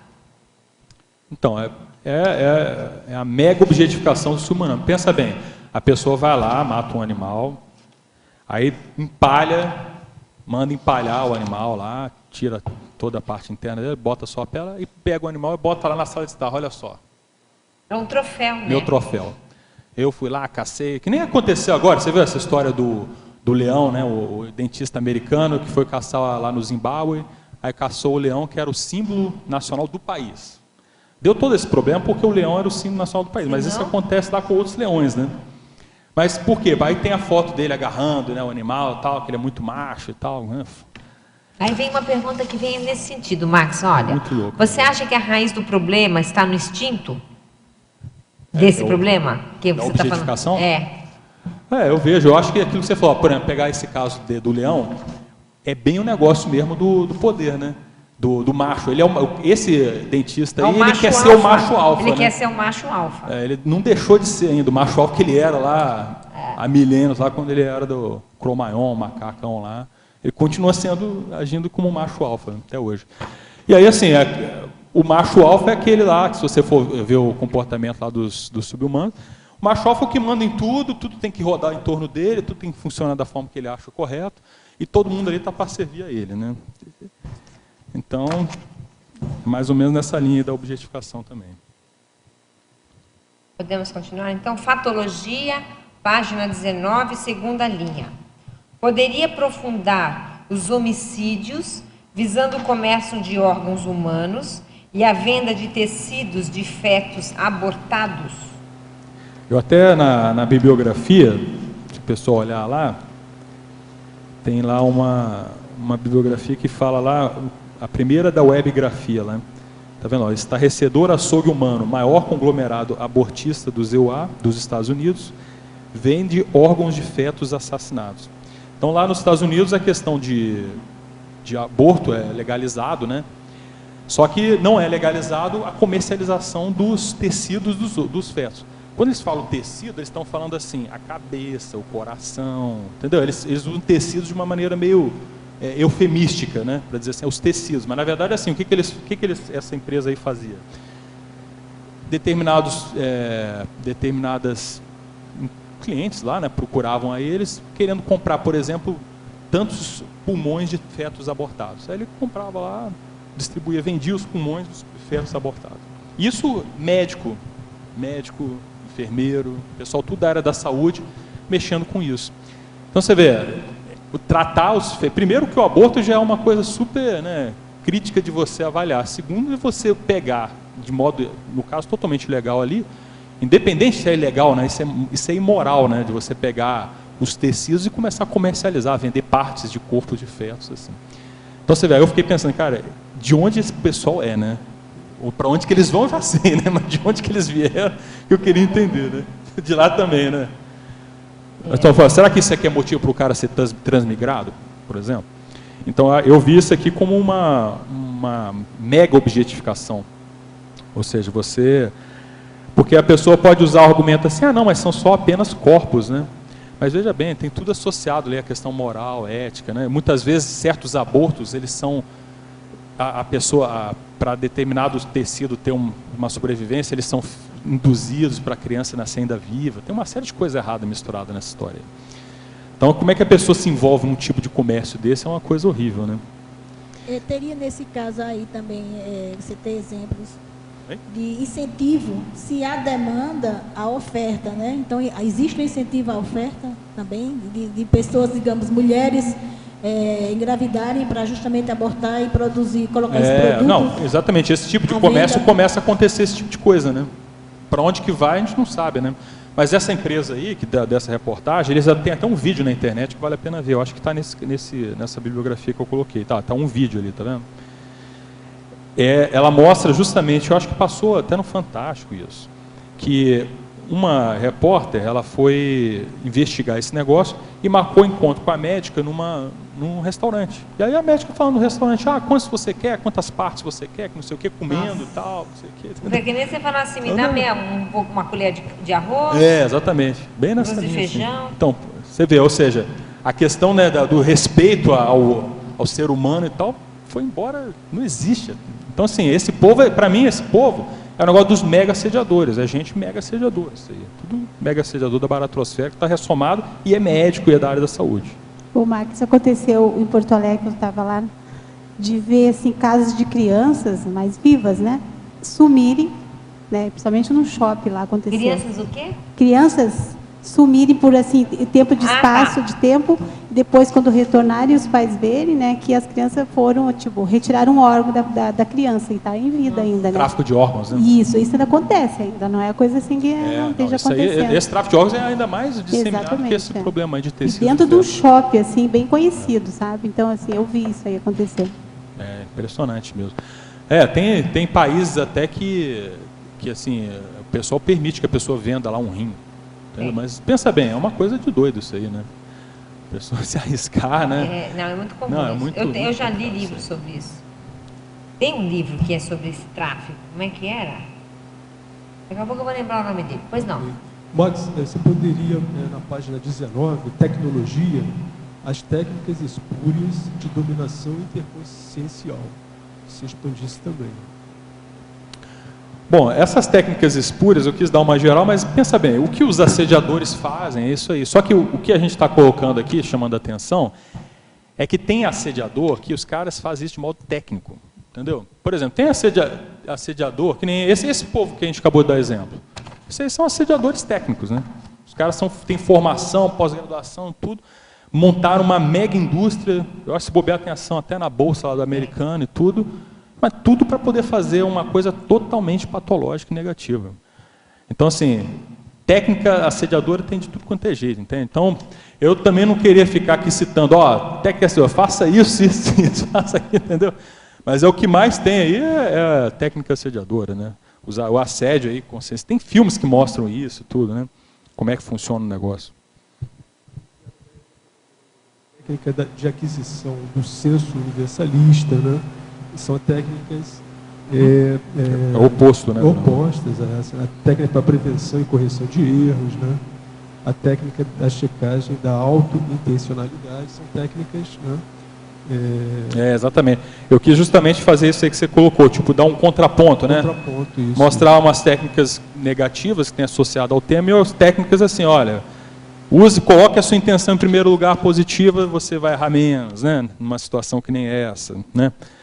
a questão do senso universalista, até uma técnica que o professor Valdo propôs, né, a técnica do senso universalista, que é justamente isso. Olha, o universalismo tem a ver com a mega fraternidade. Então, por exemplo, se você começa a ver as consciências, né, de uma maneira mais fraterna, você não vai usar as consciências, você não vai tratá-las como objeto. Né? Você vai colocar um interesse, por exemplo, mesmo que você tenha um interesse, você vai ver assim, pô, o interesse da Mabel lá converge com o meu, ou se eu fizer alguma coisa eu vou de algum modo prejudicá-la, ou de algum modo ir contra o que é importante para ela, entende? Isso aí é aquela história que a gente estava falando, é isso que nos torna humanos, ou consciências, vamos dizer assim, né, não subhumanas mais, né? Nesse sentido. Parabéns aí, Max. Valeu. É uma coisa bem complexa, né? Esqueci até a palavra. Que eu fiquei aqui pensando várias coisas que tem a ver com essa questão da objetificação, né? E aí me lembrei dos idosos, me lembrei também da questão da adoção e dos filhos, né? E aí fiquei procurando aqui no verbete, aqui na argumentologia tu fala da objetificação interconsciencial parental, que é a venda da filha pelos próprios pais. É o quê? Isso é a venda. A venda. Exemplologia. Aqui é uma coisa mais escrachadona, né? Mas tem aquelas sutilezas, né, Max, em relação a isso que eu te falei. O que você acha? Eu acho. Você tem algum exemplo que você acha interessante? Por exemplo, o filho adotivo, às vezes, é um mero objeto, né? Assim, ele chega naquela casa ali por conta da necessidade daquele pai e daquela mãe. Muitas vezes não se presta muita atenção às necessidades daquela criança e usa mesmo como objeto. Às vezes também isso acontece com o filho consanguíneo também, né? Quando não se leva em conta os sentimentos da pessoa, os desejos, a questão da consciencialidade. Não, tem que fazer o que o pai e a mãe querem, né? Tem que seguir aquilo outro. E a questão do idoso, eu fiquei vendo, assim, hoje em dia, a questão financeira, né, da aposentadoria. Tem muitas famílias que usam os idosos. É verdade. Né? Então, o idoso fica ali na casa, mero objeto, para eles usarem o dinheiro, né, da aposentadoria. Então, mas isso é bacana você falar, porque é assim, a gente olhando esses exemplos, os tópicos até que eu elenquei aqui, são tópicos mais assim escrachados, né? Que nem, por exemplo, o pai, né, vender a filha. Aí já. Escrachar, mas como é que a gente faz isso no nosso dia a dia, né? Que às vezes pequenas ações a gente pode estar fazendo, né? Objetivo, que nem, por exemplo, a pessoa que eu estava falando que é empresário, tem empresa. Como é que você trata os seus funcionários lá? Né? Tem certas coisas que às vezes são limítrofes ali. Entre você bota o lucro na frente do bem-estar dos seus funcionários. A hora que você botar o lucro na frente, entendeu? E olha só, a maioria das empresas faz isso, bota o lucro em primeiro lugar. Eu acho que a hora que bota o lucro em primeiro lugar, você está objetificando as pessoas. Então, olha como que você ser, por exemplo, empresário é super crítico em termos de cosmoética, eu acho. Eu acho super difícil você ser empresário numa situação que você andar na linha, principalmente com as pessoas que trabalham com você. Eu acho crítico. E parece que, assim, aprofundando mais, a questão desse exercício das sutilezas, né? Então, onde que a gente faz isso no dia a dia? Por exemplo, no meu voluntariado, estou usando algum IC, estou usando alguma pessoa, algum recurso, assim, mais por egoísmo, né? Sem aquela questão da qualificação, da intencionalidade. É bem profundo isso, né? É um espectro, né? Desde aquelas coisas que são as objetificações bem claras, que não escravidão, né? Você usar o órgão roubar o órgão de uma pessoa, tem até um filme disso, né? Que o cara é atraído por uma mulher e tal, e é roubado o órgão dele e tal. Vários filmes, na verdade, sobre isso. E isso são as coisas bem escrachadas, mas aí você vai diminuindo o nível, mas se você for ver, vale a pena se questionar, você trata as outras pessoas de maneira fraterna o tempo todo, dentro da sua manifestação? É uma pergunta que a gente podia se fazer, né? É sério, né? Não é fácil também, né? Você agir assim, pensar. Na fatologia, página 18, a última linha, que continua também na página 19. Os eufemismos mortíferos usados nos conflitos bélicos. Então, se você for ver, que nem aquele exemplo que ela deu, falando assim, na medicina usa o pacote, né? Aí, assim, por exemplo, nas guerras você tem uma série de cognômios lá que você dá. O cara morreu, o cara fala assim, acabado. Eu não lembro agora exatamente quais são os motivos. Eu até tinha anotado, eu acabei esquecendo, mas tem vários nomes que eles dão para, por exemplo, o cara tomou um tiro e tá ali, vamos dizer assim, no campo, ele tem um nome que eles dão. O cara lá foi, o alvo foi atingido, alvo acertado, ou seja, o alvo é o quê? É uma pessoa que o cara foi e deu um tiro na cabeça dela. O alvo, né? Ou seja, o alvo era uma pessoa, entende? Então eles começam a fazer esse tipo de mecanismos onde você afasta a questão do ser humano, né? Por exemplo, nas guerras, eles, por exemplo, quer ver uma coisa que aconteceu em Ruanda? Você viu aquele filme Hotel Ruanda? Que tinha o Tutsis, aquele, né? O Buntu e o Tutsis, né? As duas facções lá, eles chamavam uma delas, os outros chamavam os outros da facção Tutsi de baratas. Ah, eles são baratas. Por quê? Porque eles chamavam barata, a barata tem que pegar e matar mesmo. E eles começavam a criar todo aquele genocídio em função disso aí, usando esses nomes, entendeu? Então, essa questão de você usar certos nomes, isso aí, ele tem esse mecanismo de afastar de quem está cometendo o ato de objetificação, às vezes o ato é criminoso mesmo, de afastar que aquilo ali com quem você está lidando é uma pessoa. E como pessoa ele tem todo, né, uma história, né, tem os seus sentimentos, uma série de outras coisas. Então, isso aí é uma técnica, na verdade, assediadora, de você dar apelido. Se você for analisar, até esses apelidos de criança, infantis, eles têm um pouco disso também, né? Se você for analisar. De modo geral, apelido é uma coisa meio negativa, né? Se você for ver. Né? Você pega uma parte da pessoa pelo todo, né? A criança, às vezes, consegue ser bastante cruel, né? Nas suas manifestações. Né? Porão, né? Porão. Porão, né? Tudo bem? E o apelido? O apelido normalmente salienta os pontos mais negativos da pessoa, né? Como você colocou, né? Já é um jocoso, né? Já é para pegar alguma coisa que pega no pé da pessoa. Né? É isso aí. Oi, Clepson, fala. Você ligou? Tá, como a Irmânia estava comentando, né? Que ele colocou escancarado, mas também tem a sutileza, né? Da mãe que arranja o casamento para a filha, né? Também tem isso. É verdade. Para ter um casamento próspero, né? Exatamente. Tem isso também. Antigamente casamento era era bem um negócio em geral, né? Hoje em dia em vários países ainda é, né? Muitos países islâmicos lá ainda é. Mas assim, antigamente isso aí, até no Ocidente ele era considerado um negócio lá, e a filha ou o filho até também, eles eram unidos justamente para poder juntar duas famílias, né? Ou para ganhar um dote, alguma coisa assim, né? Então você era um objeto ali que pertencia aos pais lá. E até a legislação às vezes fazia isso, né? Que o pai tinha poder sobre a vida do filho, tudo. Me veio na cabeça também a questão de herança familiar, né? A objetificação dos pais, entendeu? De herança? A herança do patrimônio, o filho já está de olho lá e quando o pai der somar alguma coisa. O pai assim. é um cifrão. Ah, sim, o pai é um cifrão, né? Cifrão, entendeu? Então, tudo isso também acontece. Tânia. Vou fazer uma pergunta, mas pode já ter sido feita, né? Eu sou uma retardatária mor.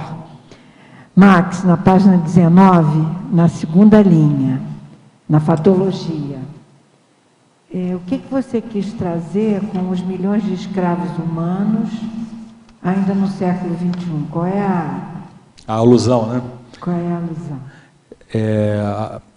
Esse tema tem um pouco a ver com o que eu coloco lá na argumentologia, né? Depois, nos argumentos que eu coloco mais descritivos, que basicamente a questão da escravidão, você escravizar uma pessoa, talvez seja a forma mais clara peças, né? Como você coloca aqui, né?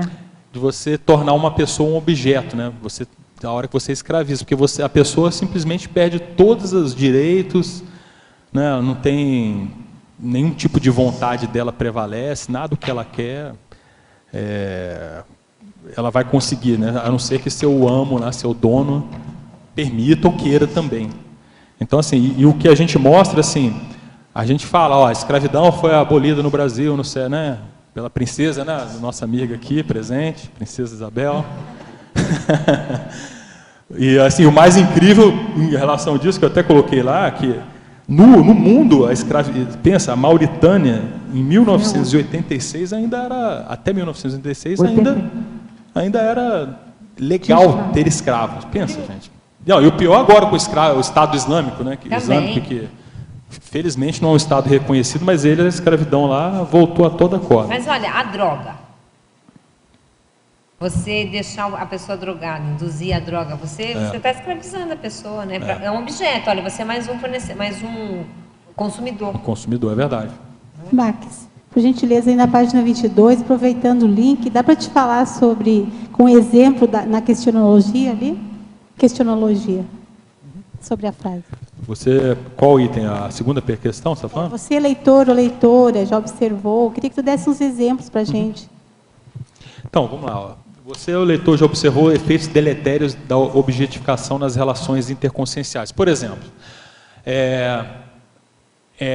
o homem que bate na mulher, por exemplo. Ontem eu estava vendo aquela novela das 9 lá, só um pedacinho, tá, gente? Que eu não... Não, cuidado, anda fora da faixa. Eu juro que é só um pedacinho. Anda fora da faixa.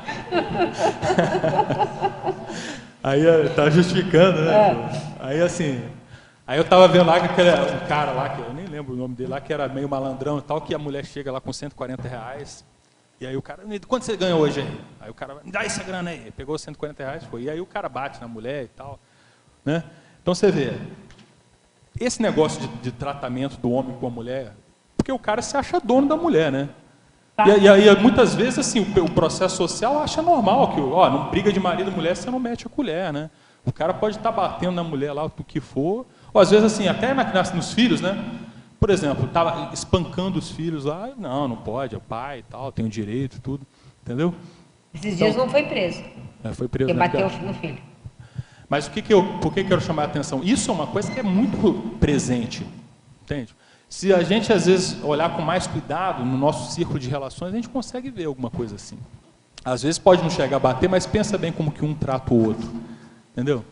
Então você vê, isso é interessante a gente ver. E essa condição do tratamento que é dado de uma pessoa para outra. Eu vejo que isso é uma coisa muito presente na nossa sociedade, tanto é que eles botam até nas novelas justamente para levantar a bola disso aí, até positivo mostrar, né, o que acontece com as pessoas.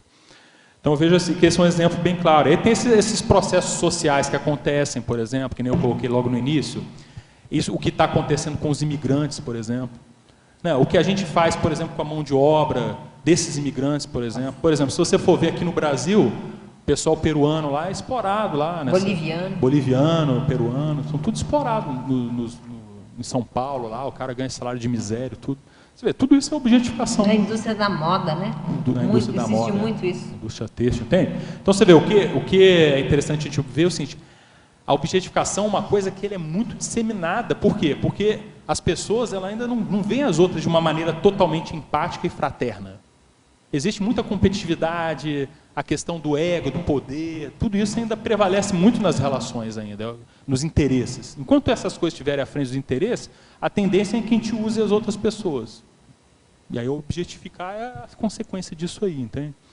Eu vou fazer umas perguntas. Quer terminar? Bem rapidinho, em cima do que ele está colocando. Um exemplo também que eu vejo nessa questão de dominação, inclusive do masculino sobre o feminino, era com relação à virgindade, que isso era muito forte, muito tempo atrás, e o homem conseguia dominar a mulher por aí, porque se ela perdesse a virgindade com o namorado, então ela já estava presa, a interprisão já estava sacramentada aí, né? Porque ela não tinha mais opção de conseguir um outro relacionamento. Então, a partir daí, o namorado, às vezes, fazia e desfazia, e ela tinha que aguentar e caladinha e aceitar até chegar ao casamento para consolidar a situação dela de aceitação social, né? Um exemplo, né? Aqui nesse sentido, Max, qual é a sua opinião frente ao uso de mulheres belíssimas nas propagandas de bebidas alcoólicas? Li um texto onde essa cultura machista afeta negativamente não só as mulheres, como os homens também. Um dos exemplos que eu dou, né, indiretamente, é bem essa linha aí do que ele está colocando. As campanhas publicitárias focadas no ginossoma, né, que é exatamente isso que ele falou, que está aqui na quarta linha. Não, eu acho isso aí super negativo, entende? Eu acho que isso aí, na verdade, vai super contra as mulheres, na verdade, vai contra a sociedade, né, porque ocorre um incentivo a você valorizar a questão de aspectos físicos, estéticos, né, da mulher, nem tanto físico, é mais até sexual mesmo, ou seja, você vê a mulher como objeto sexual.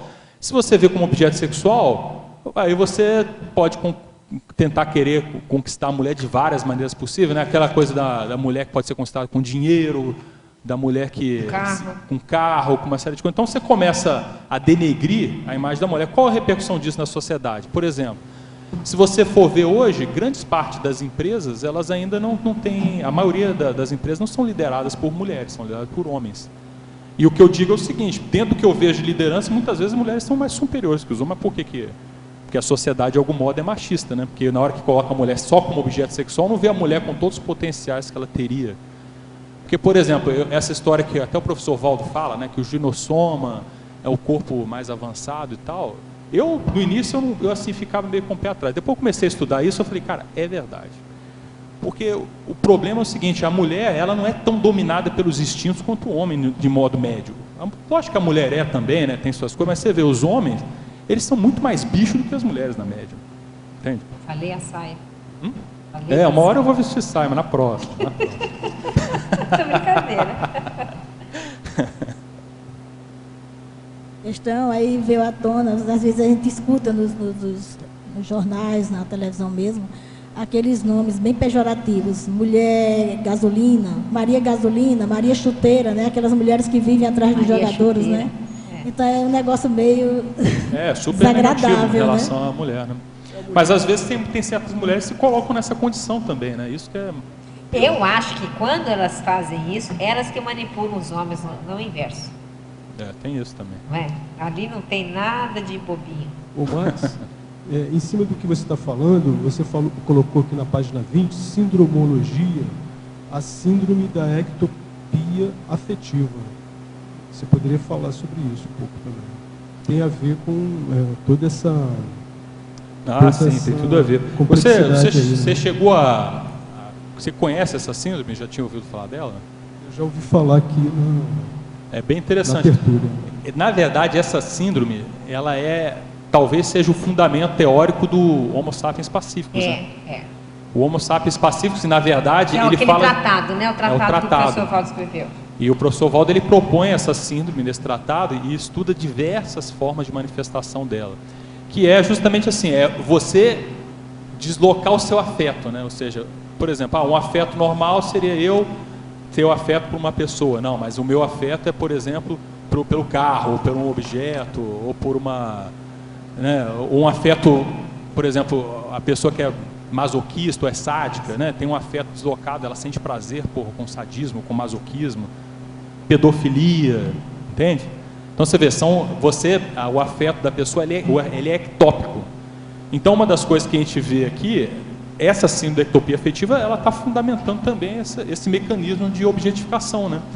Porque pensa bem, na hora que você trata uma pessoa como objeto, você de algum modo o teu afeto em relação àquela pessoa não existe, né? Você desconsiderou aquela pessoa afetivamente dentro da sua avaliação aí.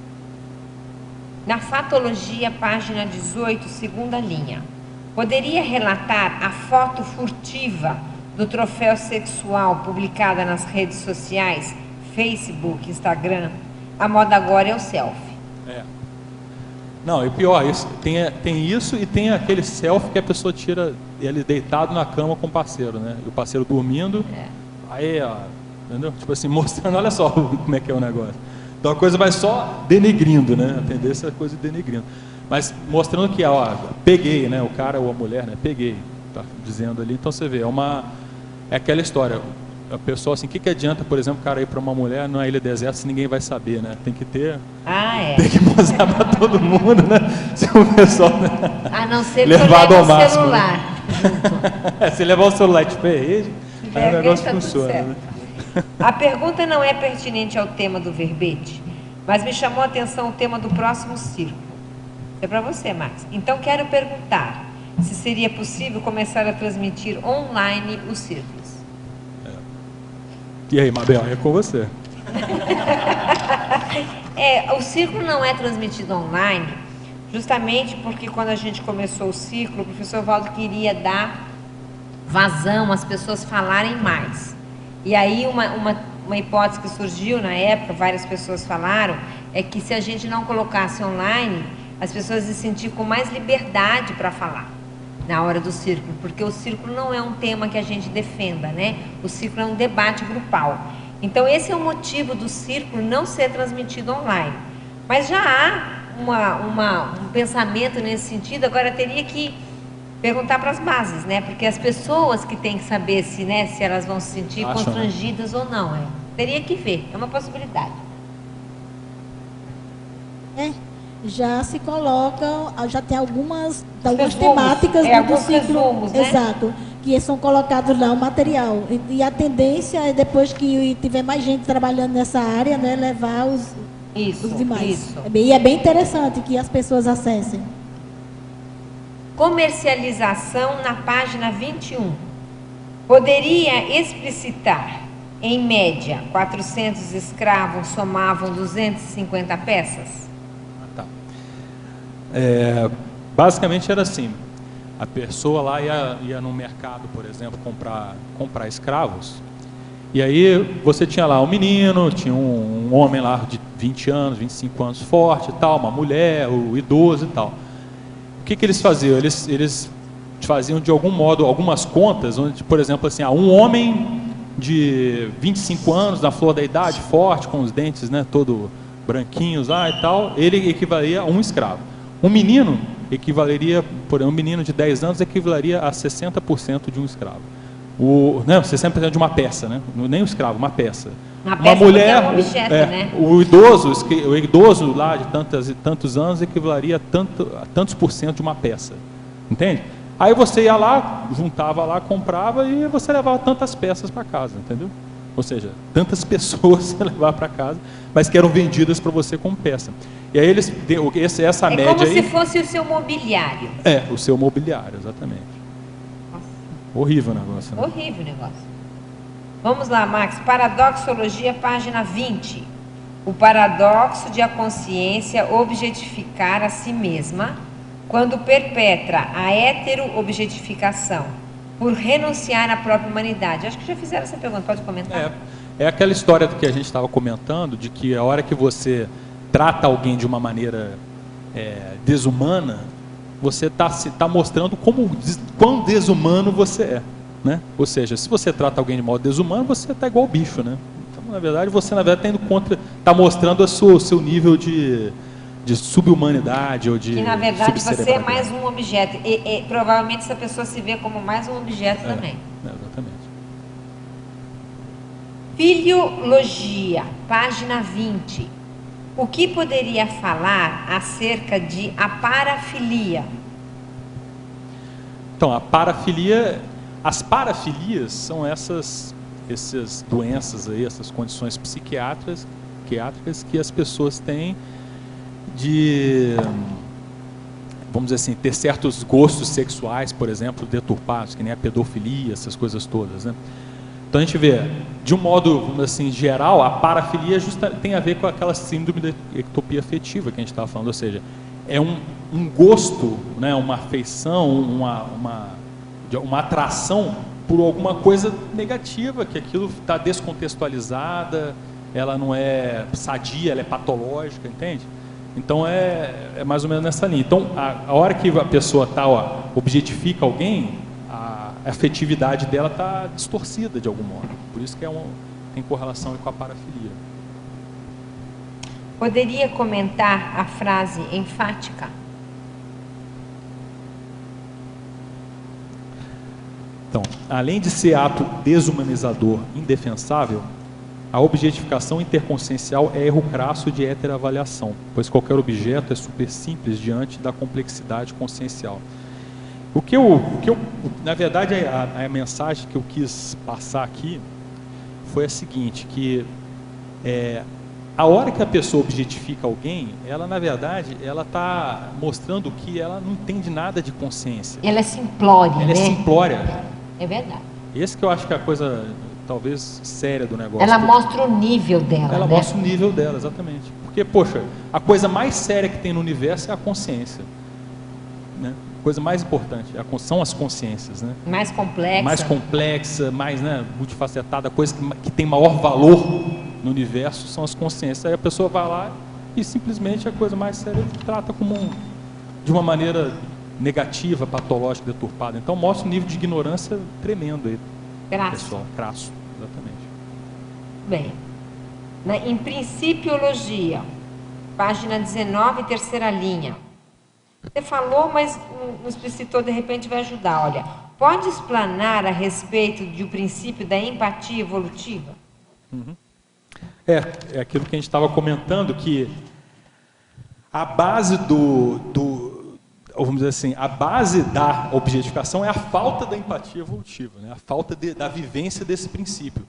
E a gente vê o seguinte, a tendência de nós aqui, à medida que vamos evoluindo, é a gente cada vez mais desenvolver a nossa afetividade, até que chegue na mega fraternidade, na que a gente chama de transafetividade, né?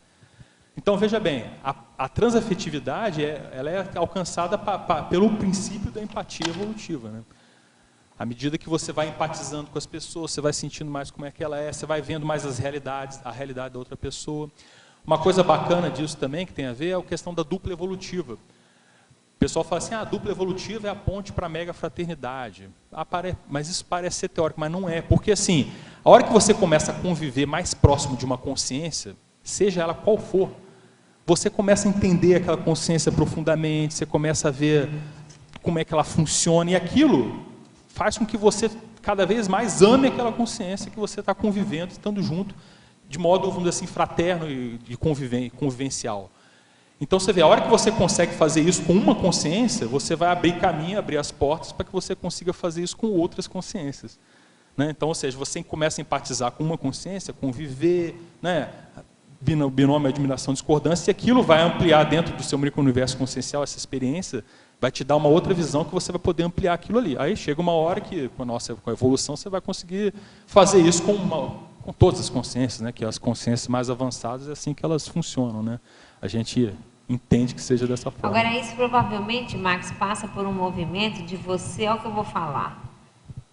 Veja se vocês me entendam. Você se sentir muito bem consigo, né? Eu acho que tem... Primeiro você, de algum modo, tem que se respeitar, né? Você tem que estar muito bem consigo. Para você poder abrir para o outro. Né? Abrir para o outro, né? Por isso que essa coisa aqui é um movimento para lá, mas é um movimento para cá, né? De reciclagem. E quanto mais você estiver bem consigo mesmo, mais você vai ter vontade, ou abertismo, ou disponibilidade de fazer o outro bem. Porque é verdade. Não é verdade também? Assim, funciona por aí, né? Eu acho que é por aí esse círculo, né? Concordo. Pois não. Queria que você falasse aqui sobre, na masculinologia, aqui na página 20, você coloca antropófago e antropófaga na femininologia. Eu queria que você... Por que você colocou antropófago? Não, essa palavra aí, essa condição, eu até fiquei pensando se eu colocava ou não. Eu falei, vou colocar para... Para dar pergunta, para dar uma pergunta. O cara é o cara que come gente, né? Literalmente falando, né? Come pessoas, se alimenta de pessoas, entendeu? Então tem casos aí, né? De pessoas que congela lá, tem até casos de pessoas que se dispôs a marcar encontro pela internet, um se dispôs a virar alimento do outro por vontade própria. Tem um caso desse aí. E aí que é um tipo do antropófago. Então você vê, o cara que se tem lá a necessidade de comer a carne humana e o outro de outra se pessoa, predispor gente, para... Onde que esse cara está, né? E o outro para se predispor, então... Também. É muito louco o negócio, realmente. Então você vê, é o extremo de você tratar as outras pessoas como objetos, realmente, né? Um objeto o quê? Um alimento. Tratar a pessoa como um alimento, uma fonte de alimentação. Foi aí que eu quis chamar a atenção. A minha última pergunta aqui é, Tecnologia, página 19, terceira linha. Gostaria que fizesse uma abordagem sobre a técnica de colocar a assistência às consciências à frente de quaisquer outros interesses. É uma boa pergunta para fechar, né? O debate. Então veja só, a hora que você nas suas relações interconscienciais. A hora que você olha para a pessoa e vê o seguinte, poxa, o que eu posso fazer para ajudar essa pessoa aqui que está comigo? Seja ela quem for, independente, né? Seja ela seu chefe, seu patrão, seu funcionário, sua duplista, seu pai, sua mãe, seu filho, seja lá quem for. A hora que você bota isso como o primeiro pensamento seu, ó, o que eu posso fazer para ajudar essa pessoa? Você vai errar bem menos. Então, ou seja, você vai simpatizar com a pessoa, você vai olhar para aquela pessoa, ver quais são as necessidades dela, que muitas vezes são necessidades emocionais. Então, você não vai objetificar ninguém se você fizer isso, né? Você vai fazer aquilo que a gente estava falando, né? Você vai se colocar como um ser humano, né? E você vai, de algum modo, mostrar o seu respeito que você tem por aquela pessoa. Então, essa aí é uma técnica super evolutiva, né? Você se colocar como um assistente. Isso a gente tem que cuidar com o que eu vou falar, mas isso me faz lembrar aquela história do déspota de várias vidas, que depois ele ressoma num corpo geralmente alterado, né, em função da lei do holocarma, e aí ele precisa de assistência. E aí eu acho que, quem sabe, é ali que ele começa a entender o que é empatia, né? Na hora que ele precisa de assistência, porque ele está numa posição agora de dificuldade, ele começa a aprender essa dinâmica, né, de colocar assistência acima de tudo. Quem sabe seja um mecanismo evolutivo. Lógico que não é o ideal. Não, mas claro, tá o mecanismo para aquela consciência. Está, né? longe de ser o ideal, né? Mas é um mecanismo. Talvez seja o ideal para aquela consciência. Para aquela consciência naquele momento naquele evolutivo. Momento, Mas é um mecanismo, né? Um mecanismo de você começar a aprender. Puxa, mas agora quem precisa sou eu, né? Eu preciso do outro. Ele começa a ver o bem que ele recebeu, né? Exatamente. Fala, pô, isso aqui foi bom. Né? Então, aí, quem sabe, aprende um pouco a doar, né? É verdade. Muito bem, Max. Muito obrigada aí. Valeu pela defesa do verbete. A gente agradece os tertulianos, os teletertulianos, e a gente passa para os nossos comerciais e até amanhã. Obrigada, professora Mabel. Pontuações da tertúlia de hoje. Hoje nós tivemos 22 assinaturas no livro de presença, 25 perguntas presenciais e 27 perguntas online. Nós teremos, então, 5 recados. A Fátima Duda, sobre campo mental somático interassistencial na Intercamp. O Ricardo Correia, imersão em conscienciometria. A Hermânia, curso de imersão progetioterápica em São Paulo. A Maria, segunda semana de otecologia. E a Dalva, comemoração dos 20 anos do CAEC.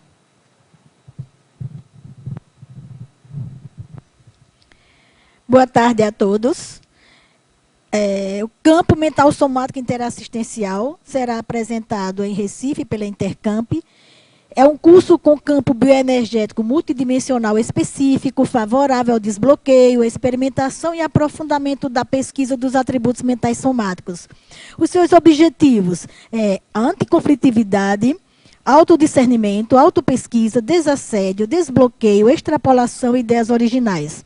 Acontecerá no Hotel Courtyard, Recife Boa Viagem, nos dias 6, 7 e 8 de novembro. Os epicões, Everton, Santos e Rui Bueno. Esse curso, esse campo mental somático interassistencial tem como pré-requisito qualquer curso de entrada da conscienciologia. Para maiores informações, www.intercamp.org. Muito obrigada.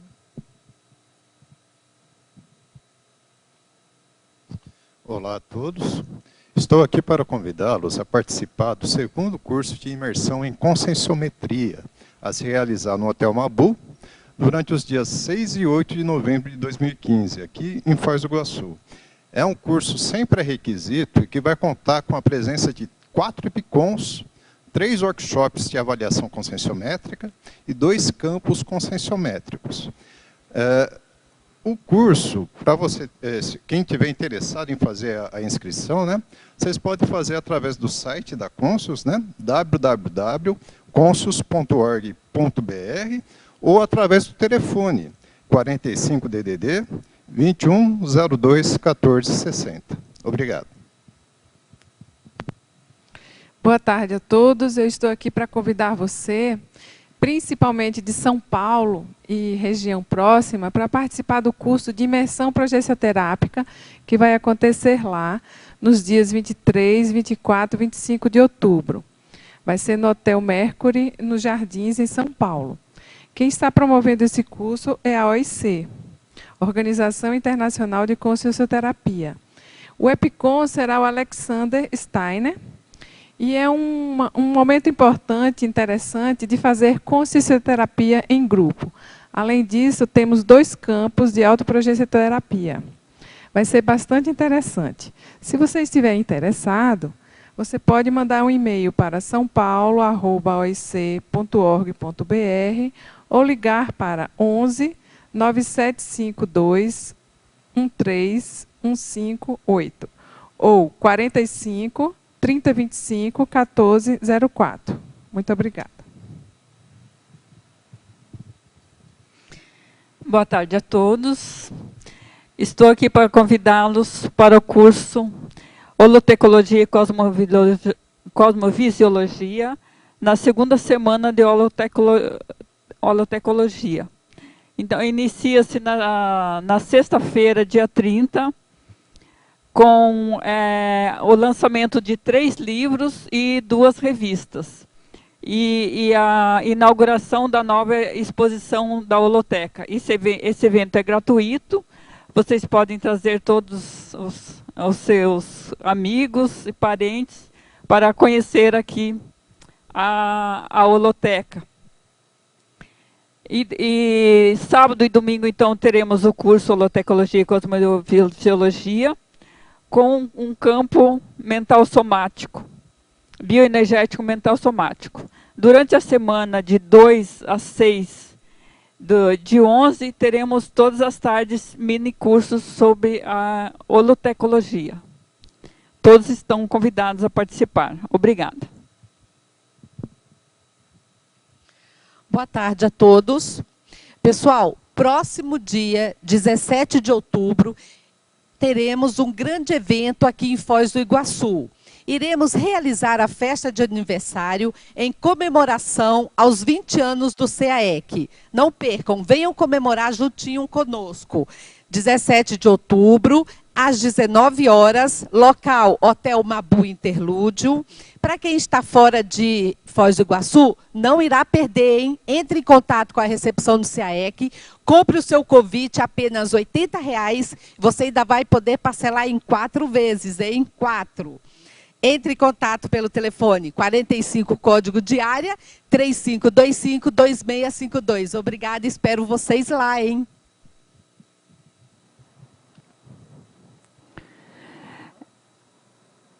Próximo verbete, carreira empreendedora evolutiva, especialidade empreendedorismologia, verbetrógrafa, professora Sandra Tornielli. Agradecemos a presença de todos e tenham uma boa tarde.